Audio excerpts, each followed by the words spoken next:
Did you hear the answer? Bullshit. Good morning.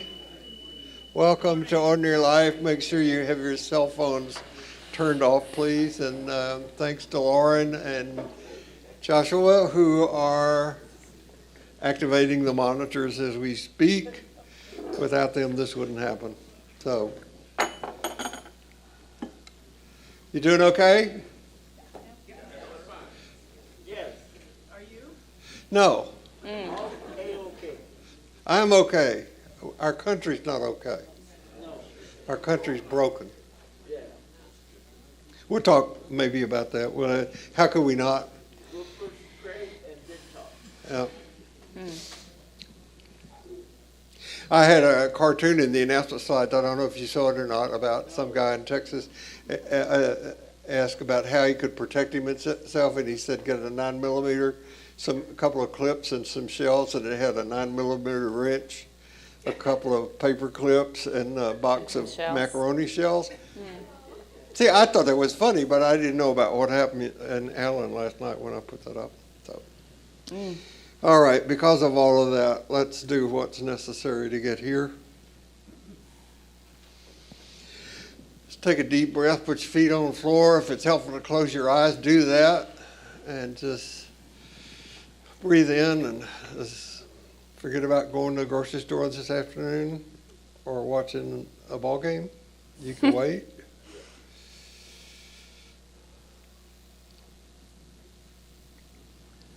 And for those of you who attend worship here in the next service, in the 11 o'clock service, there will be sung a version of this. May grace be in our heads and in our thinking. Grace be in our eyes and in our seeing. Grace be in our ears and in our hearing. Grace be in our mouths and in our speaking. Grace be in our hearts and in our understanding.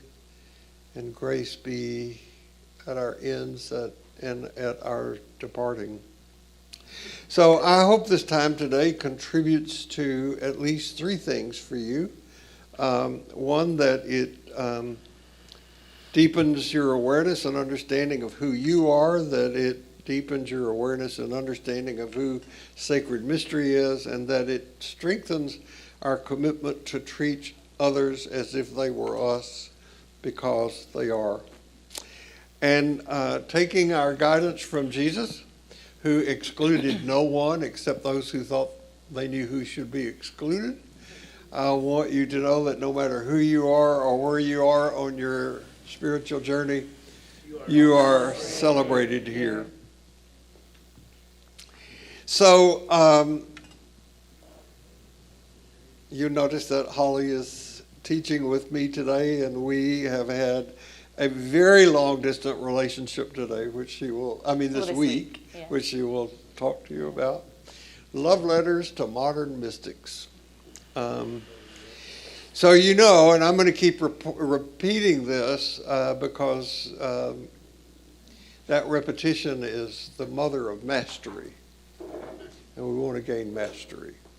So we're seeking to walk a path of awareness with an evolving understanding and relationship with sacred mystery in one hand, an evolving understanding and relationship with what we understand as the self in the other hand, and we're going to walk a path illuminated by our understandings of Jesus, the person and the teachings of Jesus. So that's kind of where we are. And we've been talked last week about growing our belief, where we no longer see God as a big white male in the sky who periodically takes a stick and stirs things on earth, but rather God is a living, breathing presence paradoxically within us and among us. And doing this kind of work is what I call reconstructive theology. It's inherent in the DNA. It's inherent in every religious tradition. You see it in the Jewish tradition, as I illustrated last week with the story of Joseph. And you see it in Jesus with his not with his adapting the scriptures of his own tradition and using them for and to his own purpose. And so we need to do that.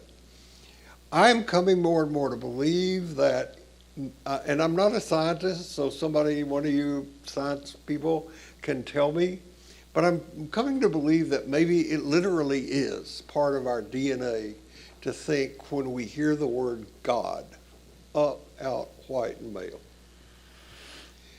that it's not reflexive for us to think God here present within and among us. Because we've been thinking in that other way about the word we mean when we use God for about 10,000 years. So I wanted us to shift our focus today to more of the self, and I decided to give this a title, even before Holly and I had much time to talk, about a line that my mother used a lot. Just who do you think you are? Right? Our thoughts determine everything. As one of my teachers put it, you are not who you think you are, but what you think you are. Got it? So before doing this and turning this to Holly's insights, I want to just stress again how important it is to do good theology, especially when it comes to our understanding about God. And I want to stress right here that thinking about God, talking about God like we're doing now, which I think is essential, is not the same as having a relationship with God. That's something else. I'm going to have much more to say about that in the weeks ahead. However, doing the kind of theology or the kind of understanding about God that I've been talking with you about in here is critically important to the practical living of our lives. Think about it. If God is some separate off out there from the earth and from us being, and we're riding on this earth on which we temporarily are hitching a ride until something better comes along, then this world is just stuff, and we can exploit it and do with it whatever we want, which is exactly what we're doing. Further, if God plans to destroy the earth, which is what conservative Christians believe, God's going to come back in a firestorm and burn the earth to crisp, then that leads us not to want to take care of the earth as well. If God can destroy, so can we. And if God is all powerful and in control of everything that happens, then when our neighbors suffer, our neighbors whom we are commanded by Jesus to love, when they suffer, we don't have to do anything to resolve the issue, like world hunger or the consequences of natural disasters like in Syria and Turkey, climate crises, and other issues. If our picture of God is that of a deity who rules with an iron rod, and you can find this image in the Psalms and in Revelation, then we might find ourselves more amenable to authoritarian leadership. Those rulers who can promise, I can save you. I'm your guy. Women don't have a tendency to say that. If God chooses some people for heaven and other people for hell, then God sets an example about how we can be divisive in the human community as well. If God delivers miracles simply by our praying hard enough, then we're off the hook for having to do much more than offer, as you're going to hear in the days ahead, thoughts and prayers for the people in Allen, Texas. We have a psychosis about guns, and you're going to hear people on the right. It's amazing to me that there's, as far as I know, I checked this morning before I came here, but as far as I know, in the press conference that was held last night, and so far nobody said, hey, this guy had a AK, is it AK-47? Is that the One weapon? type of. I can't sort mine out at home. I've got so many. They won't say it's what it is, as if not saying keeps it a secret. It's a bad ploy. And so you're going to hear people defending the right to bear arms. And we saw Kathleen Madigan's stand-up comic show last night, and she was at a bar somewhere in Denver, and some guy walked in open carry and had 2 pistols on him, and he looked at her and said, "You want to discuss the Second Amendment?" And she said, "Sure, if you can name another one." And that stopped that conversation.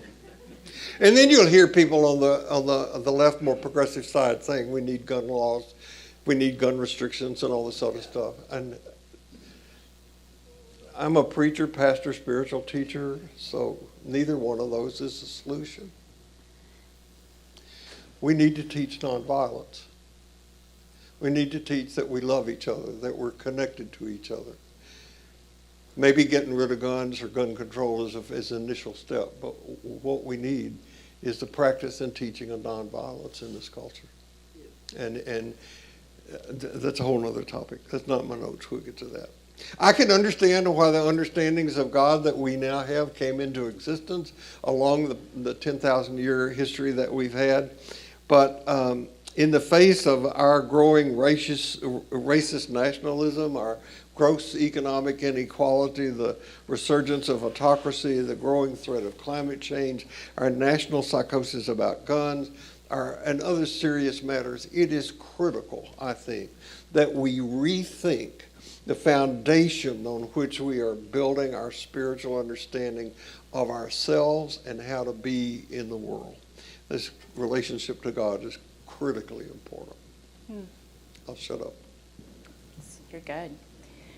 Before diving in, I do feel compelled to just take a moment to honor the grief of those lost yesterday in this 193rd shooting of the year, mass shooting that doesn't count one-to-one. And the lives lost ranged from age 5 to age 61. And one horrific image that got written about was of a man who ran from where he was working to the mall to try and be a responder. And he found a little boy covered by his mother's body. And he was alive and drenched in her blood, and she did not live. And that, of course, is like the mother in me is like, yes, we would do that.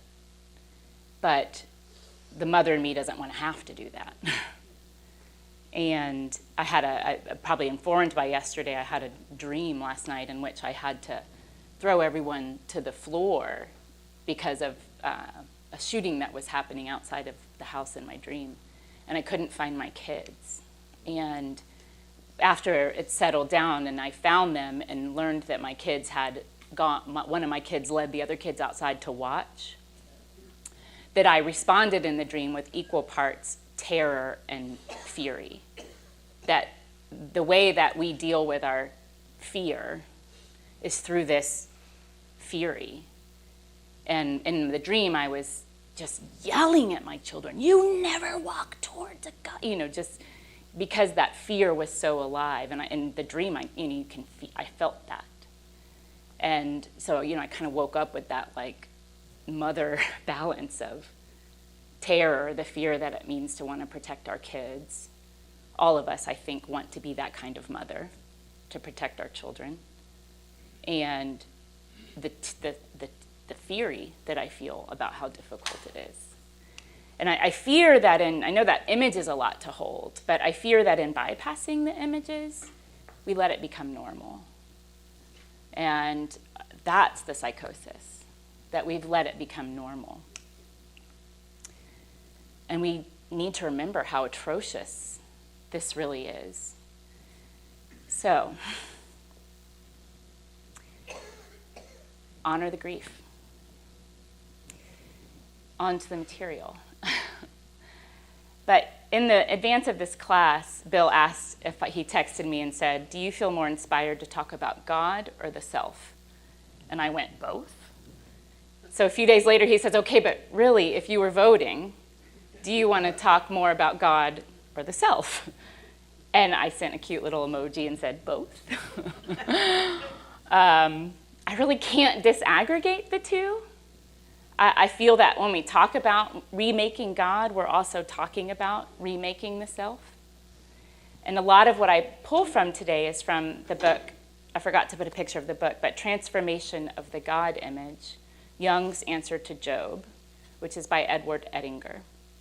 It's a great book, and he's a really straightforward writer, so it's not hard to read. I can send it in the notes. But I want to start with the premise that Jung really wanted to create a path for people to reconcile with their higher self, with their God self. He felt that many of the biblical metaphors and archetypes were pointing us in that direction, and that if we took them seriously, we too could incorporate the God self. And toward the end of his life, it said that this was written in a letter about 7 months before he died, in response to someone who had written him, so a stranger. He wrote, I was unable to make people see what I am after. I am practically alone. There are few who understand this, and almost nobody sees the whole. That man has a soul, let's say humans have a soul, and there is a buried treasure in the field, and that our religion and philosophy is in a lamentable state. Jung hoped that in raising consciousness, we would come to transform both the image of God and the image of self. He hoped that we would move from seeing God as this punishing Old Testament God to the God image of love in the New Testament, and then beyond that, to the realization of the God self or the sacred within.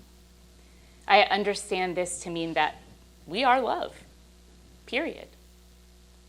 We are not tethered to love by concepts of this all-powerful God or even through Christ, but that we ourselves are called to be conduits of love. So, you discover God, you discover yourself, you discover your true self, you discover God. Oh, I'm sorry.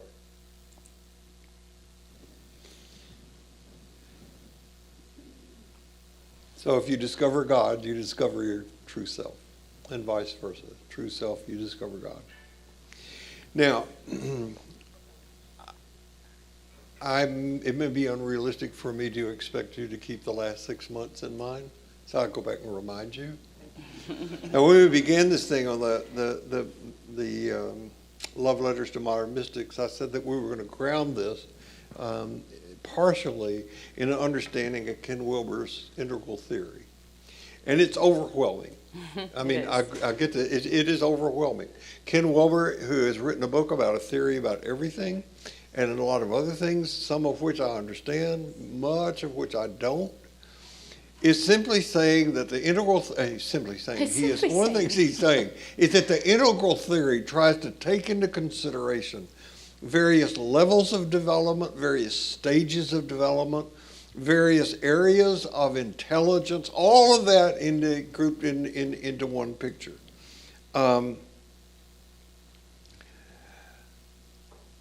Integral theory takes into consideration the various types of personalities and the various stages of personality development.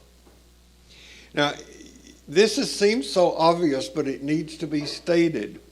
Being born is no guarantee that the human ego develops into an awareness of the self. Now, I don't mean to sound judgmental, but I am guessing that 80% of the adult population of this country is arrested at late adolescent development. Now, you are not in that number. I'm serious. You wouldn't be sitting here if you were. We probably have our moments, though. Huh? We probably have our moments. Anybody can get into a regression or get captured. Anybody. Except me. That's his moment. And this is just one theory. What I'm going to offer you is one theory. When it comes to spiral dynamics, people who are at higher levels of development have learned to be nicer and politer, so we don't stand up to the bullies that eventually take over our politics and institutions. Unless you want to run for public office. The inmates are running the asylum. Now, my belief, and I want this to be something that drives my teaching and has forever, is that once we have dealt with the primary survival skills, that we have a purpose on this planet. And that purpose is, as long as we are mentally capable to be involved in the ongoing process of becoming centers of freedom and love. You can do this whether you're pumping gas to fill your car, whether you're cleaning the toilet, whether you're preparing a meal, whether you're doing your job. You can do this regardless, so that whatever you're doing has an opportunity to contribute to your spiritual growth and well-being. Now, one tool for growth is a tool that spiritual directors use. It's called the Enneagram. And it's only one tool. It's a personality typing system. And just this past week, we signed an agreement with Suzanne Stabile to come here in September and do an intensive training day for those of us. This will be part of the endowment series. Suzanne Stabile will be here in this room teaching about the Enneagram. Our senior pastor, Jeff McDonald, honors and likes this woman so much that he has asked her to stay a day later on Monday and do the Enneagram and staff development for the whole staff at St. Paul. And she'll be preaching both services that Sunday, which I understand is something she wants to do, but doesn't get a lot of opportunity to. So there'll be a lot more information coming down the pike about this in the next few weeks. That'll be the last week in September. And you say, well, how can I prepare? And one of the ways that you can prepare is by getting this little book, The Enneagram Made Easy, by Renee Brown and Elizabeth Waggle. And then, this is not my notes to show you, but somebody that I see for spiritual direction sent me a YouTube link of getting your Enneagram number in 3 questions. It's about a 15-minute video. I watched it. It can be useful.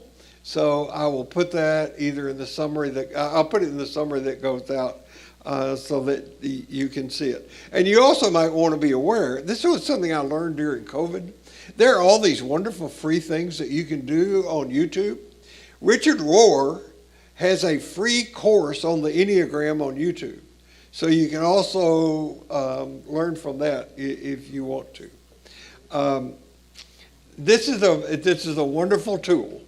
And my spiritual director insisted on my getting clarity about it. It's sometimes not a fun thing to know because it will introduce you to what the Enneagram calls your passions or your sins or your vices or whatever. So I think it's very helpful. I don't know, what's the date? Huh? What's the date that she's The coming? last weekend in September, last full weekend in September. I think that embraces the first Sunday in October. Mm-hmm. But I'll have more clarity about that in the next 2 weeks, and we'll put it on the website, and so everybody will know. And I want you to know it's a very helpful tool. One of the things it's useful in is in relationships. Mm-hmm. So no two personality types marry, except maybe 6s. Meaning 6s marry other 6s. 6s marry other 6s. We love to just bask in our fear. Yeah, and anxiety, okay. All right. and terror or whatever. Uh-huh. And so I'm a 7, Sherry's a 4. And so a lot of ribbing sometimes from you. I say, when she does something or says something, I'll say, are you serious? Or are you just being a 4? Now that's not helpful. away. And then she just goes, psh. Yeah, well, force don't hit you back. They poison your food. That's right. Yeah, but more passive aggressive than that. Yeah. So I imagine that learning about our Enneagram types also helps us learn about how we view God or the sacred. Actually, what's that book, The Spiritual Dimension of the Enneagram? By Sandra Matry. It's a wonderful book, and there is there's a chapter called Falling Away from Yourself that is on the Ordinary Life website under resources from Sandra Matry's book. I photocopied it and put it there. So go read it. I was going to say it's copyrighted material. I didn't get permission to put it up there. I may be in jail by this time next week. That's right. The copyright police are coming. But it is called I think it's called The Hungry Ghost or The Falling Away, The Fall. That's what it's called. And I've read that chapter in that book probably half a dozen times and learned something every time about how I have fallen away from my true self and how it's easy to do. 7s can get addicted to stuff like that. Like, I have heard that there are some 7s who buy a lot of books. That's not you. Recommend a lot of books. Yeah. Buy a lot of magic tricks. Recipe. Recipe. Keep spices for 48 years. Yeah. Yeah. When we were moving, one time Sherry found a folder in my study that was like this thick, and on the outside of it, it said recipes to try. My goodness. And she looked at it and she said, Bill, we won't live long enough if you for this. cooked one of these every day, and she just walked over to the waste can and went, Yeah. Everything's on the internet now. Yeah. So, Yeah. well, just in relating to God, my Enneagram type sums it up pretty easily. The loyal skeptic. I'll remain loyal to the cause, but I will question it all the way down. So on that note, I drew a simple series of illustrations and an attempt to demonstrate some changing images of God. The first one I'm going to call the Creator God. This is kind of the distant God who's like the authoritarian parent, sits on a hill, maybe waves his magic stick and creates whatever comes to his imagination. Honestly, this God sounds a bit petulant. Jung asserted that a being who stops after the initial creation actually has very limited consciousness and challenges, as Bill did last week, this idea of the omnipotent, omniscient God. It is, in my opinion, an unfinished idea of God, one who doesn't evolve but is kind of just forever stagnant and separate from creation. The next illustration, that's so there's a line tethering us, but they're not deeply connected. The next illustration is of what I'm calling a creating God. And the difference between creator and creating is really just a matter of syntax. Creator implies that the world is done, that all things exist in their complete form, and beyond that, we'll just have to see what happens. Whereas creating is more of an action verb. It's in the present tense. It implies that something is currently being brought into existence, and creating is ongoing. It signifies that everything around us is changing and evolving. There's more here in this illustration of a merging between who is doing the creating and what is being created. In some way, though, it still implies there's forethought to the work, so that the one doing the creating has the upper hand. Next, I came up with this word. First, I thought collaborator, and then I thought, no, I think I like co-conspirator better. So we're working in this image of God with the powers of the universe to bring something into being. We are co-creators. Embedded in this co-conspirator idea is the word conspire. The etymology of conspire comes from two Latin roots. One is con, which is together or with, and the other is spirit, which is defined as the animating or vital principle in humans and animals, and I would say all things, which comes from the Latin spiritus, to mean respiration, wind, or breath. As co-conspirators, we are the breath of life, embedded in the Creator, creating, and creation. So these things merge. This is simultaneous self-consciousness. So all things are becoming aware of themselves and evolving simultaneously. As much as I like co-conspirator, it comes with both a feeling of a relief and a burden. The relief is I don't like the idea of being puppeteered.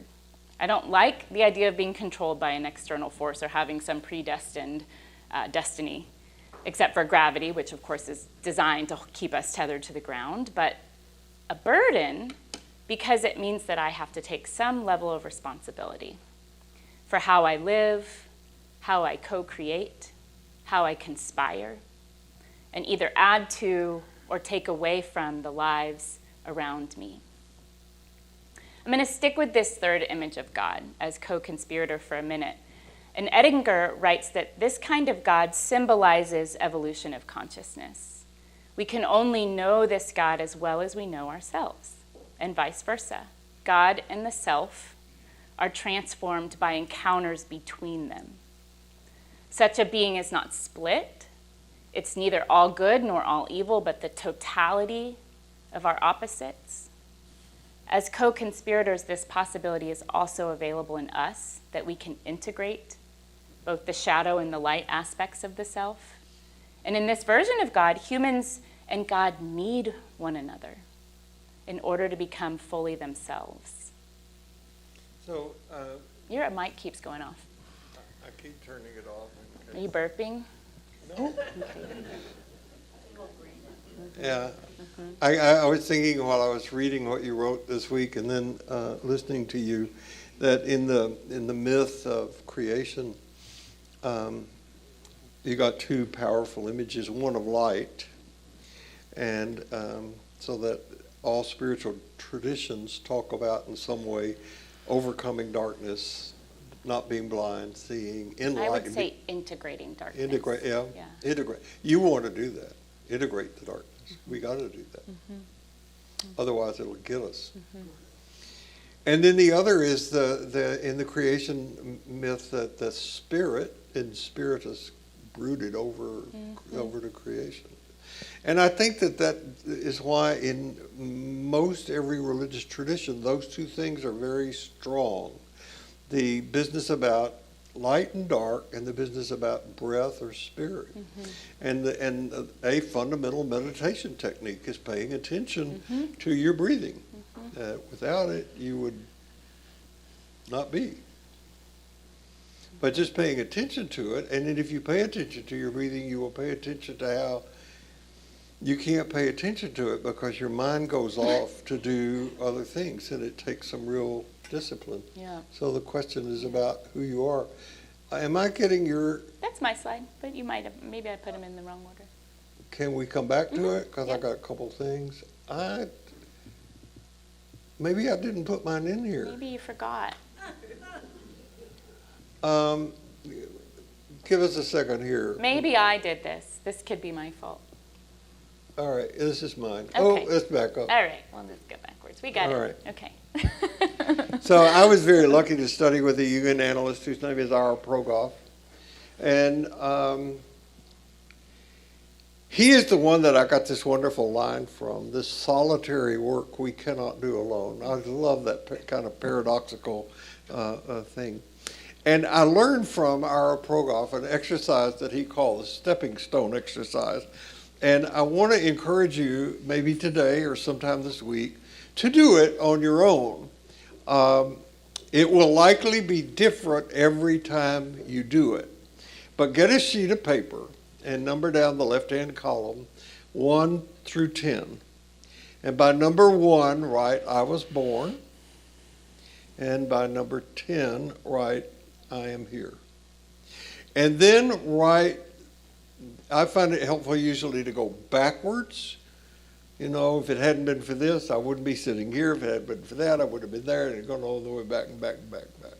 And you write down the events or the decisions or the people or the books or whatever have been the influential stepping stones that got you from the day you were born to right here.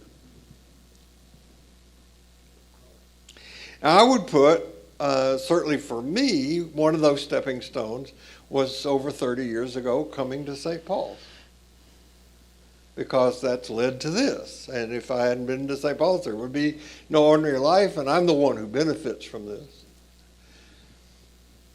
And I would not have come to St. Paul's if I had not come to Houston to be involved in clinical training. And it was in clinical training, by the way, that I met Wayne Day that led me to be aware of coming here. And I think that one of the most powerful events that I would put on my own stepping stone thing, if I were putting events, would be the decision to come to Houston and be involved in clinical training. If I had a magic wand that worked, I would require every clergy person that works for every church to have at least 3/4 of clinical pastoral education. Terry, huh? Two. Maybe 4. Maybe ongoing. I know we have clergy here that Barbara agrees, Terry agrees. And you know what? I wish we could get our politicians to do it. To have some self-awareness about what's going on. I was attracted to it in seminary because I saw my seminary colleagues come back from spending a summer here in Houston doing clinical pastoral education. And they were just different when they came back. They were different human beings. And I lusted after that. That's a 7. That Epicurean quality. So I just wanted to put that out there because I became aware while working on this time today how often in my talks I used the phrase when I was in clinical training. But it's true. I learned so much there about so much. And I remember one day arriving for a group supervision session, interpersonal group. I was often late. I was early that day. And one of my colleagues came in and he flopped down in a chair. And I said, "How are you doing?" And he said, "Until recently, I thought I was someone I knew."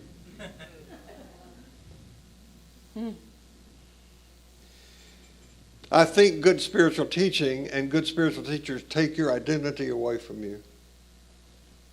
And then maybe in a collaborative process give you back something else. So that you leave with a different understanding of yourself. We've all been born and educated in a culture that has constructed this worldview where, as I said, not only does God exist, but God exists out there beyond us and beyond us. And as I said, that's a damaging way to understand the sacred. And moving away from this is difficult. It takes work. Moving away from whatever understanding you have of yourself is difficult. And Jesus did not say, if you want to follow me, it won't cost you anything. And by the way, he wasn't talking about money because the people he spoke to didn't have any. He was talking about leaving tribal identity, leaving all the things that our culture says makes us who we are. What you have, your degree, your skin color, your sex, your sexual orientation, all of that. And now doing this work, what we will discover is what the mystics have always known, is that we don't have to go somewhere to be in God. We already exist in the sacred. And the sacred exists in us. It's a matter of becoming enlightened about that. Of course, we're going to have to give up the God that we have fashioned to fit our falsity. And so what we're working on and toward is an ongoing transformation of ourselves that can only occur when we, ourselves, and our God are deeply known. And there's not a deep knowing of God without a deep knowing of the self. And as I said, you can look at this, what I'm saying right now, through Western eyes and see it as frustrating, or you can look at it through another set of lens and see it as energizing and hopeful. But folks, we never finish with this work. And I think that's good news. We're all going to die as beginners. Right? We're also all like melting candles that are burning down. You just never know when it's going to get blown out. True. Sometimes my kids just blow it out for no reason. Do you think they're trying to say something? I don't know. Let me see if I can put it this way. My beautiful bride of 40 years is sitting on the front row over here, and I don't think she loves me. I know she loves me. Those are two entirely different kinds of knowledge. So be aware that having knowledge and information about God is no more transforming than having information about love. Though it may not occur for you today, I'm hopeful that as a result of these times together, at some point you will be able to say in a growing, evolving way, I know God, not I know about. Mm-hmm. Not arrogantly, not exhaustively, but with genuineness. So I've just come back. Where I was this week was in California, where I'm doing a program around being trained as a spiritual director. And it's an interfaith program, and it was a really intense week because as part of the training, we're dropping into some really deep conversations with one another. And I'm learning that 95% of it is just noticing, just being present, and directing attention to something that's already bubbling up in someone and kind of pulling that forth.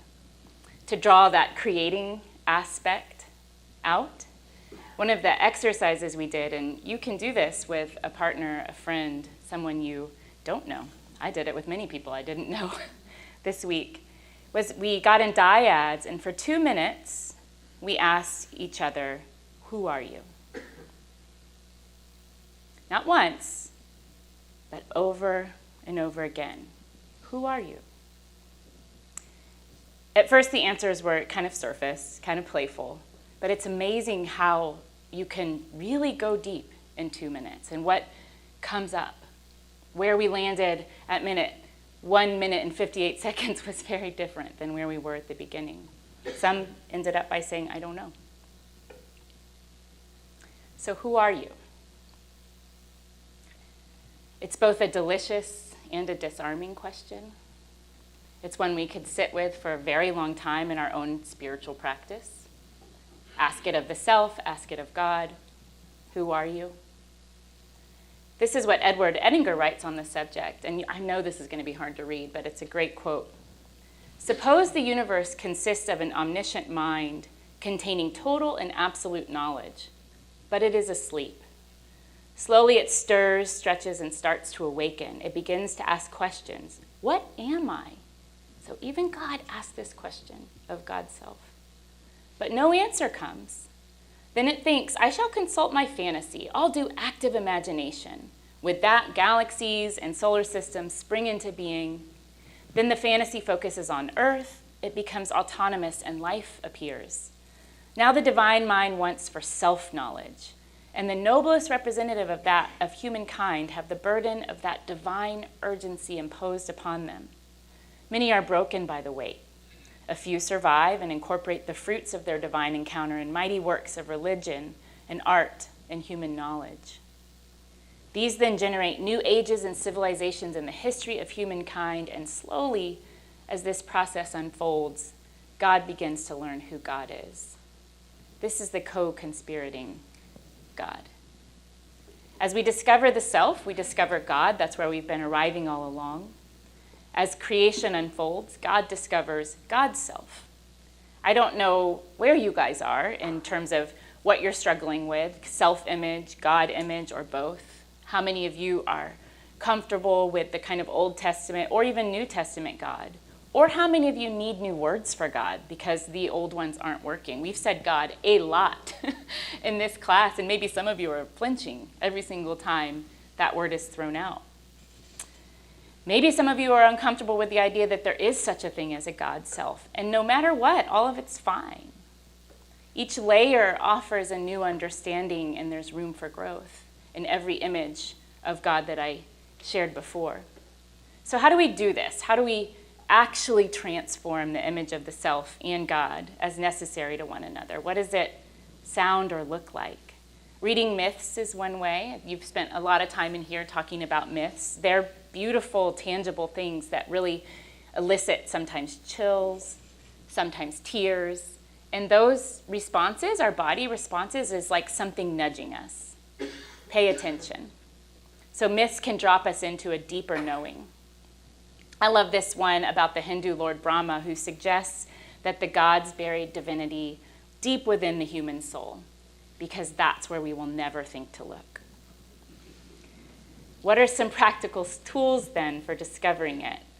I definitely don't have the answers. I think that is where your daily spiritual practice comes in. You've got me, right? I've got your number. But how do we notice the self? One way is by noticing congruence and incongruence. This is Carl Rogers, who was a humanist psychotherapy, and his focus was on helping people notice where we are out of alignment, where our values are out of alignment with our behaviors. So congruence and incongruence. We know when something doesn't feel right. The question is, do we pay attention? Some clues might be tension in the belly, a stiff neck, shoulders that tighten. These are just clues for us to notice incongruence. The second could be spending time with this question: who are you?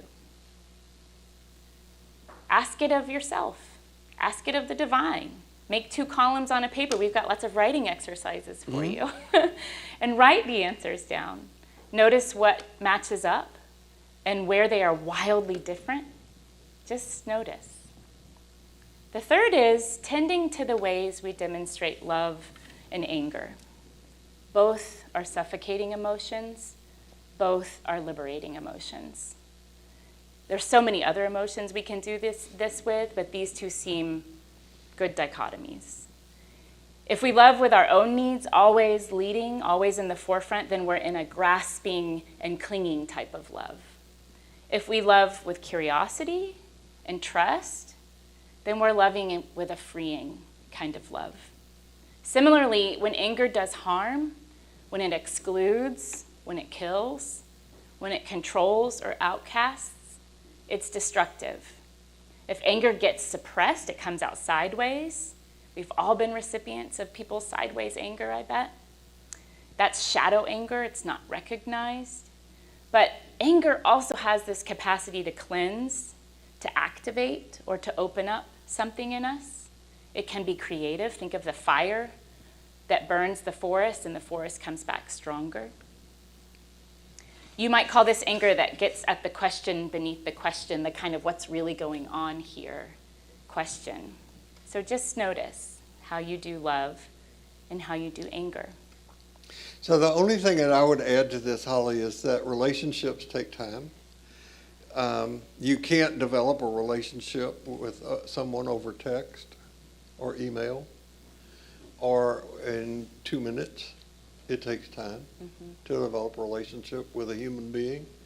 Time and longevity, you do it over a long period of time. We can say the same thing about relationship with the sacred. And you're right, I've used the word God in this talk deliberately a lot today because I'm trying to contribute to changing our understanding of God, and that is the word that most people use when thinking of that up there. The word that I use in my daily practice is grace, not God. I've conditioned myself not to use the word God because it's so ingrained in the mind to think elsewhere. So grace. And I think I mentioned in here that the dark side that you mentioned that I try to integrate, I've given a name to my dark side too, and that's malice. Oh, I thought maybe it was They Fred. both have a voice. Malice sounds like Alice, but with, feminine, masculine together. And he raises their head from time to time to say what I need to do or what would be awful for me. And you truly, I know this does not include anybody sitting here, but there are people who think that they can have a relationship with the sacred in 3 minutes a day. I know you don't think that. You usually put in 20, 30 minutes in your daily spiritual practice. I'm just going to say we have a relationship with the sacred 24 hours a day. It's whether we're attending to it. Well, it's whether you're aware of it, intentional and specific. And it's called a practice for the same reason that people sit down and practice the piano. It's so that they can play it else in other times. People will complain to me when I ask them about what's your spiritual practice, and they say, well, it's not going very well. I tried it, but I didn't get anything out of it. You're not supposed to get anything out of it. You're supposed to enjoy it. You're supposed to you be with your beloved, not leaving the encounter saying, well, I didn't get anything out of that. That doesn't make your beloved feel good. And besides, your beloved probably has a take on it also. If love and life and time had to spend time with you, would they be looking forward to it? Transformational knowledge of God or the sacred comes from meeting in the depth. There's no, as Holly said, there is no simple, concise formula for this. And please avoid anyone who claims there is. Well, yeah. So we'll close with coming back to this original question of who are you? I hope it points you towards greater freedom, where you and God are concerned. I heard a poem the other day, and instead of listening to the poem, which I can't remember the title or author of, I wrote a response to the poem. And we'll just call it Dear Poem for now. Don't trap God, even by the word God. It's just another word for mystery, and mystery is just another word for the all of it, for the deepest self, for the humpback whale in the ocean it swims in, for the tiny plankton sucked between its baleen teeth, or for the African elephant and the dirt beneath its feet, for the sightless bacteria caught between its toes or in the leathery folds of its skin. This game could go on and on, but God is just another word. That's beautiful. Thank you. No matter where you go this week, no matter what happens, remember this, you carry precious cargo, so watch your step, stay dry, and I'll see you here next week. Thank you. Thank you.